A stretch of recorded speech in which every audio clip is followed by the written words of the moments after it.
Are you looking for inspiring conversations about faith, film, and life? You're in the right place. Here's the host who knows the right questions to ask, Father Edward Looney. Hey everybody, it's Father Edward. Grateful you're tuning in for another conversation. If you follow Catholic media, Catholic news, Catholic social media accounts, you've probably seen kind of this grassroots campaign for the last few years surrounding a movie dedicated to St. Maximilian Kolbe and telling his story. It's called Triumph of the Heart. In fact, during the Kickstarter campaign, I interviewed Anthony D'Ambrosio about the film and about the process and everything like that. And so we've gone from fundraising to actually filming to now it's coming out, and there are different screens and different theaters that are having the movie. And so I'm happy to be speaking with Anthony's father, his dad, Dr. Italy, as many know him, or Dr. Marcellino D'Ambrosio. And so he's an executive producer of the film and here to share a little bit more about the project, especially now as it comes to its final phase of being seen and later distributed. So thanks so much for joining me. Hey, Father Edward, it is great to be with you. Yeah, so tell me a little bit, just about the fact that your son maybe one day, maybe, you're all talking. I envision this. Let's say it's Thanksgiving or it's Christmas. You're at the dinner table and everybody's going around and Anthony says, I want to make a Catholic blockbuster film. Well, what are your thoughts? What did you say when he first dropped this idea? Well, I have to say that the idea grew gradually. So it wasn't like all of a sudden he has an epiphany that he wants to do a blockbuster film. But my kids didn't watch television.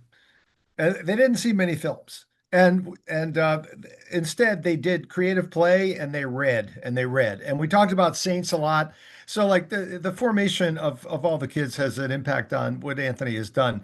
But Anthony actually went through some pretty dark times, and that's part of the genesis of this movie. It wasn't so much, a pious Catholic kid saying, "Oh yeah, I want to do a saints movie." It was like a pious Catholic kid who went to seminary, did youth ministry, and then hit a period of terrible darkness through physical trial and spiritual and emotional trial. They're all kind of wrapped into one. We didn't know that it had a physical root. He looked like he was losing his mind because he was having panic attacks, couldn't sleep. I mean, and nothing was working. Nobody was diagnosing it, nothing. And he just felt like God had abandoned him. And it was out of that time, that darkness of abandonment and solitude and loneliness and sleeplessness, that he really discovered Kolbe and I'm not even sure what exactly did that, but he felt that Maximilian Kolbe was reaching into his darkness to give him hope. And that then the Diocese of Dallas employed his company to do a short film, and it was on Kolbe. And this is where this feature film came from. This was way back, I think, 2017, something like that. And 3 years ago this month, I went to Auschwitz with Anthony and his mother and a bunch of pilgrims, and that was a decisive moment of him springing forth and really deciding to go for it. And the team of pilgrims on that trip became contributors and became benefactors and prayer support, and they'll all be at the premiere. A lot of them will be anyway. Yeah, well, that's great, and to hear what you just said there, like it came from a little short that the Diocese of Dallas asked for him to create through his company, and then how it's kind of blossomed into this feature film now. It kind of reminds me, though, of The Chosen and how Dallas Jenkins makes a small little film for his church. And then from there, it blossoms into a Christmas show, which then becomes The Chosen. And so this really could be setting the stage and paving the way for many more productions down the road. Is that something that you have a sense of? Absolutely. That was as this grew, the idea was we've got to create a film that breaks the mold in a certain kind of way. And there's a lot of molds to break. There are some Catholic films that are, I would say, a little too sentimental and sweet and only going to appeal to very devout and maybe older Catholics. And there's other films that compromise on the faith in order to try to reach a broader audience. So those are two problems. The problem with all of them, though, is they've all lost money, and that might not be of concern to a lot of people who watch it. But if a film loses money, it means all the investors will never invest again in another Catholic movie. And so you have to come up with a movie that is artistically excellent, that is spiritually powerful and worth seeing, and also that makes money so that there's another one that can come down the pike. And the whole idea of this was we're going to break that losing streak. We're going to check all those boxes that I just mentioned, and we're going to be in a position to build on what we've done and come out with another film. We want to be an icebreaker for Catholic films, like kind of create a model and a framework and a path to run on for Catholic films in the future. That's kind of what we're doing here. Yeah, and it's been quite the process of doing this. So from the first initial Kickstarter to everything that goes into, script writing, costumes, filming, all editing, post-production, all of that. But now here we are, the movie's set to premiere. So can you speak a little bit about how people might be able to see Triumph of the Heart? Because I know that there are some groups that are sponsoring screens or they are doing Kickstarters to sponsor a screen. So when is, first of all, the premiere? When's a big group of people going to see the movie? And then how can other people see it after that? Sure. September 8th, the birthday of our Blessed Mother, is going to be the premiere of the US in the US. And that's going to be in Dallas. And if people are around the Dallas area right now, we would love to have you come and join us. So you can kind of go to kolbemovie.com. That's a quick URL to get to that you can hear and remember. Kolbe is Kolbe, kolbemovie.com. That is the site for the movie. And there's info there how you might be able to see it in the local area because there's screenings all over the country. Right now, we have about 500 screenings that have already fully funded. That means they've been sold out or they are about to fund in the next few days. And some of those will actually open up again because there'll be some extra seats available. So you can go and look, put your zip code in, put your town in. You can look at a map. You can figure out if there's a screening or anywhere around you. But I will tell you that because there's so many buyout screens all over the country, we have really caused AMC and Cinemark and various chains to sit up and take notice. And they realize, wow, there's a demand for this film.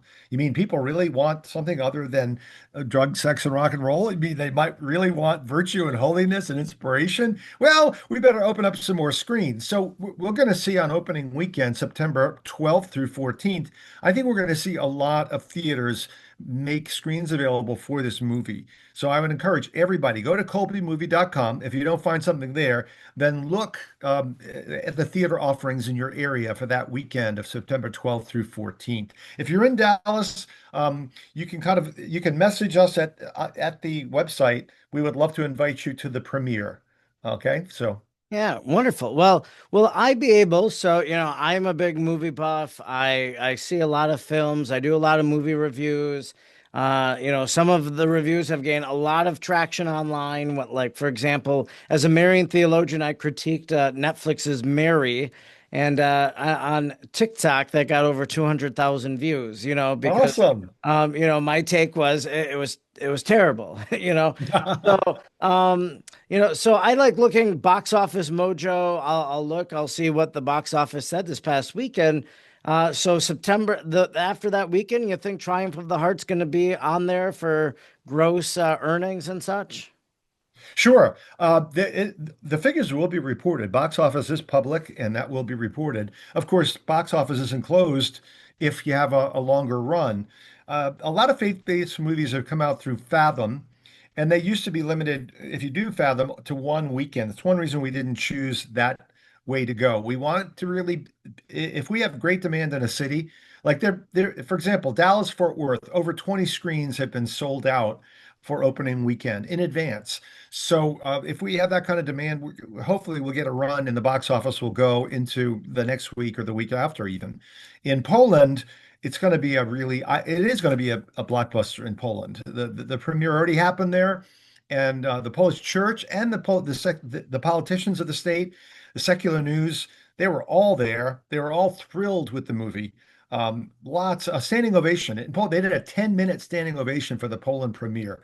That is pretty encouraging, I think. So astounding.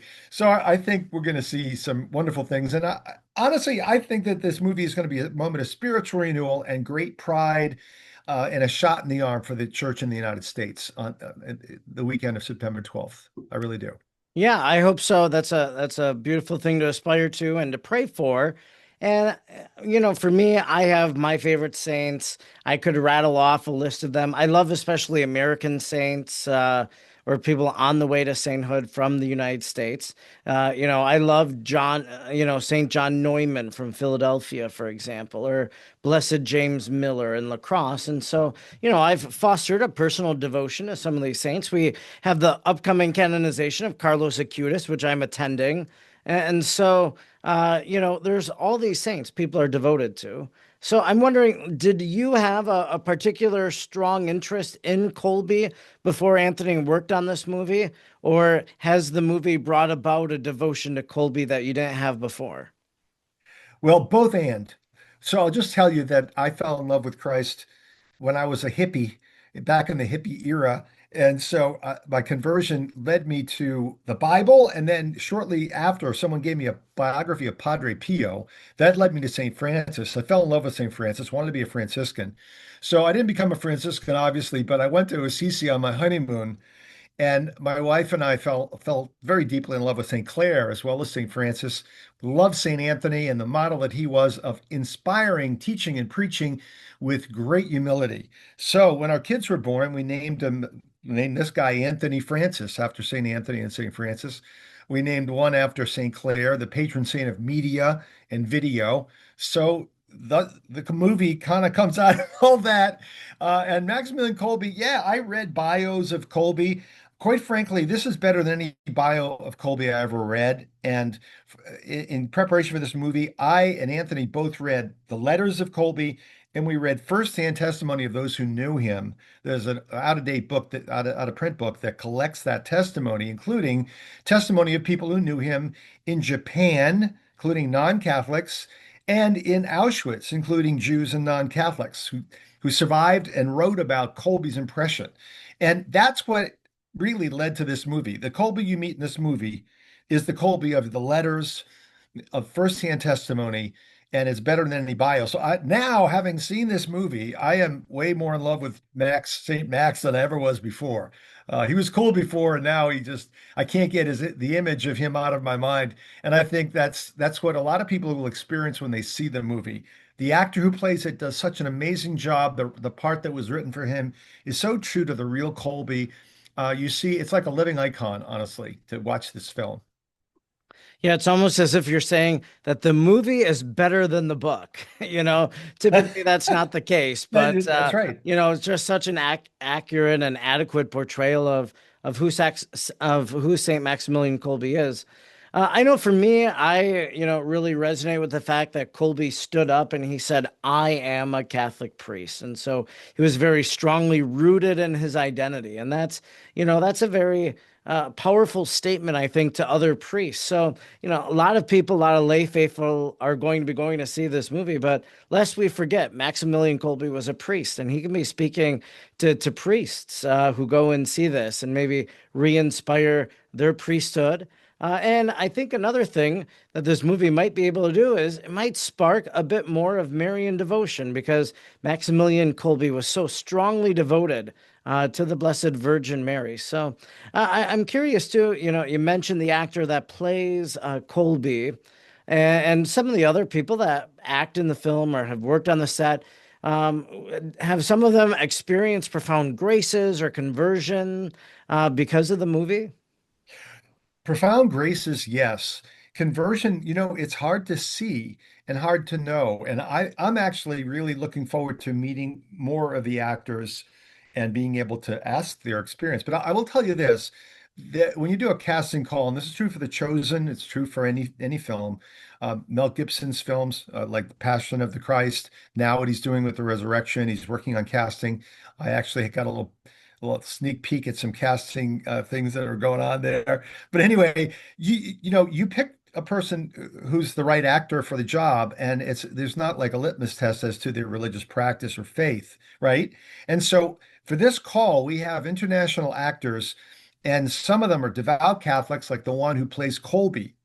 And but others were not devout Catholics, and we don't even know where they're at in terms of faith and morals anywhere along the spectrum. But you know what? The director led them all in prayer every day on set, and all of them thought it was awesome. And all of them wept at one point or another because of the power of the story. So I know the Lord touched the hearts of everyone who worked on this film. I just don't know how far they're along right now Mm. in their journey. And I really do look forward to getting to know some of them better and asking them these questions. Yeah, I've been watching some of the reactions of people online, that I've seen, whether it was the 5-minute clip or maybe they've been able to pre-screen it. But the comments that people have offered, one Catholic influencer said they wept, they cried after watching the movie. It was so powerful. So I think you're gonna keep seeing that reaction not only from the set, but from the seat in the theater. So yeah, I do hope that this is a movie that sends a message loud and clear of the movies that Catholics want to see, and that other Catholic filmmakers like your son will be inspired to make that type of content. So yeah, it's a wonderful day for Hollywood and for the movies, I think, coming up with the release of Triumph of the Heart. Amen. I'll just mention one thing that a wonderful priest said who was with Anthony and I at Auschwitz 3 years ago. He's pastor emeritus of a very large parish here in Dallas. But he said, I want to see this movie because I want more tools to be able to give people hope. And I think that's what this movie is really about. It's about Maximilian Kolbe giving people hope and teaching us how to give people hope or who are in despair.